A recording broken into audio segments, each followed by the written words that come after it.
tanto para todos los trabajadores como para los menores, es decir, para los que están entrando en el mercado de trabajo. Bueno, la última cosa que quiero señalar es que, bueno, y entonces, ¿por qué no vienen en tropel a estudiar?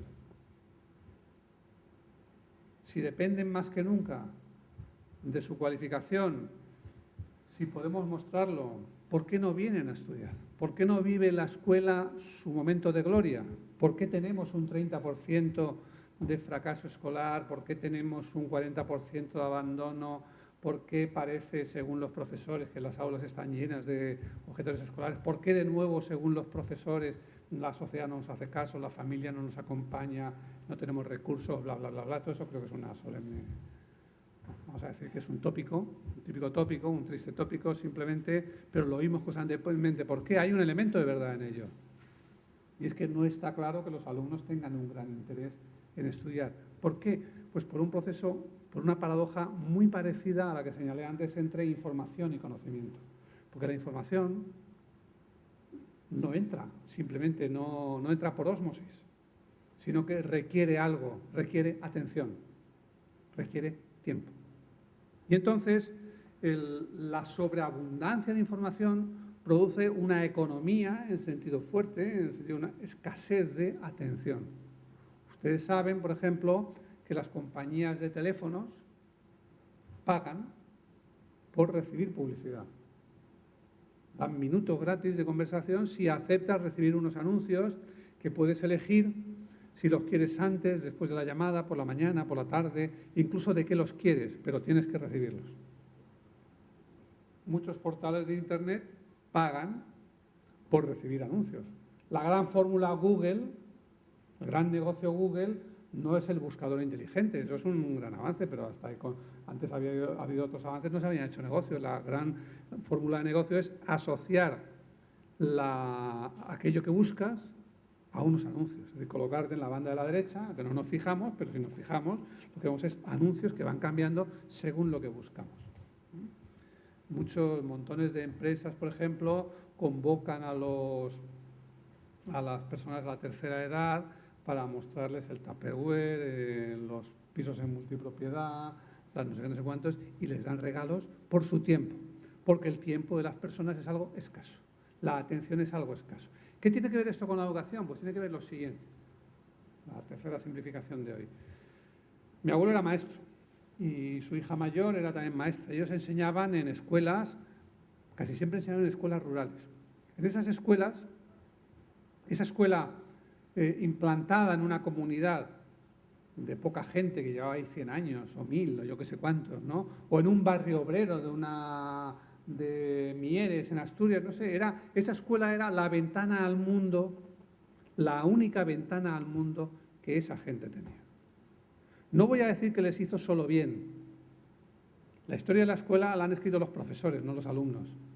Entonces la han contado como una historia de emancipación, ilustración, liberación. No estoy tan seguro de que decirle a esa gente que la manera en que hablaba era incorrecta, que los oficios que tenían no valían nada, que había que marcharse a la ciudad. No voy a entrar en eso. Lo que sí está claro es que era la ventana al mundo. Es decir, que esa gente vivía en su comunidad y, bueno, pues no podía haber más. Tengan en cuenta cómo eran los transportes, cómo eran las comunicaciones, etcétera. Entonces, esa escuela les abría una ventana al mundo. Esa cosa tan bonita, esa película que gusta tanto a los maestros y a los profesores, La lengua de las mariposas, ¿no? El maestro les abre una ventana al mundo. Y bueno, la cinematografía está llena de películas de esas.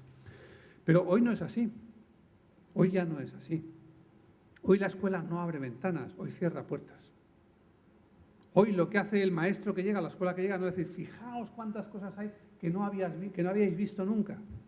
Lo que hace es decir, olvidaos de todas las cosas que hay que estáis pudiendo y podéis ver todos los días y dedicaos a esto y solo a esto. No abre ventanas, cierra puertas. Cierra puertas. El problema de la escuela es convencer a los alumnos, a los niños y a los adolescentes, de que el montón, ese cuerno de la abundancia de información, de conocimiento, etcétera, al que tienen acceso a través de la ciudad, a través de los medios audiovisuales, a través de la Internet, no debe distraerles, sino que deben de ocuparse de esto, eso y aquello. Les cierran puertas, las ventanas son otras. Las ventanas se llaman windows, o Mac OS o lo que sea, y están en los ordenadores. Y la fabrica un tipo que se llama Puertas, paradójicamente, pero bueno, esa es otra historia. La escuela lo que hace es otra cosa. Es muy difícil mantener la atención de los estudiantes.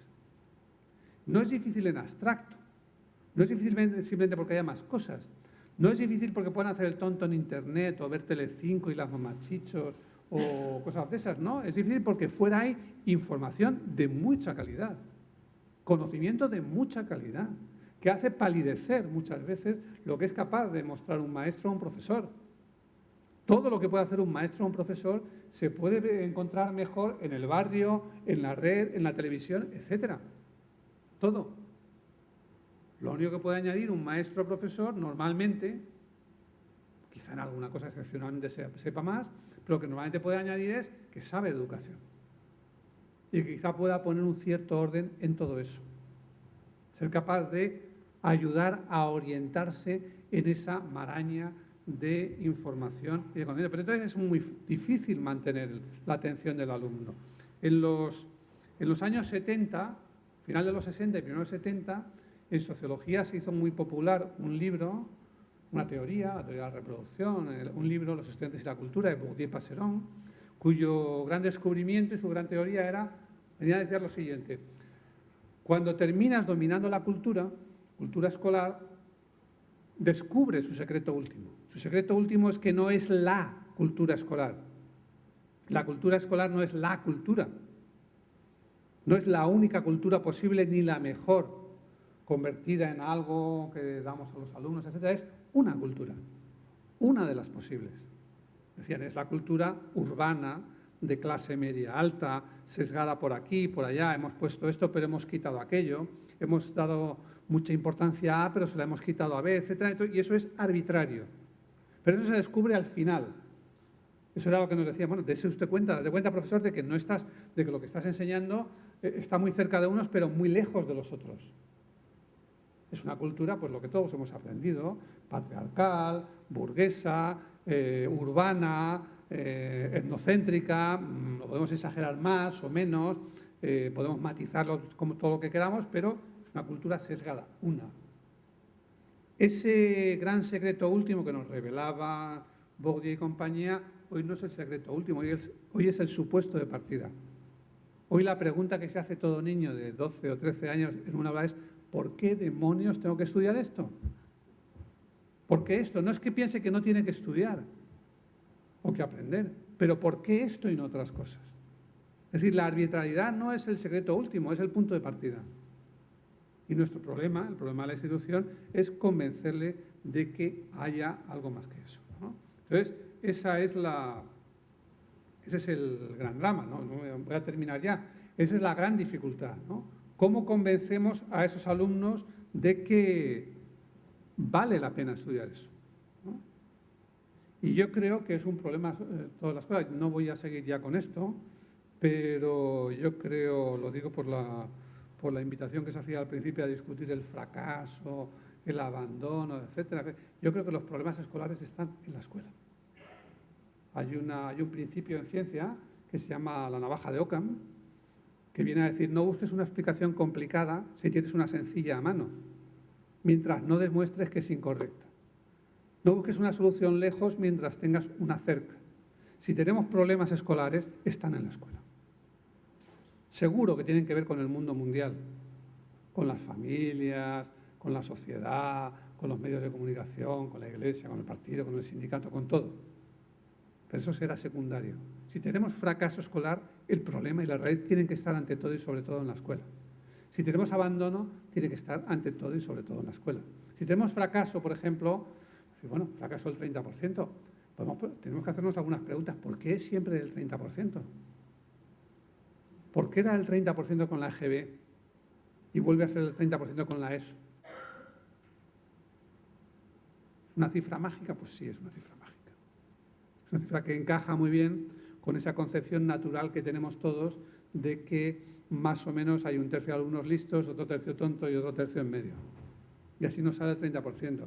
Cuando hablamos mucho de reforma, baja al 20%. Y cuando el sector está cabreado, sube al 40%. Pero vamos, no se mueve de ahí normalmente. ¿Por qué tenemos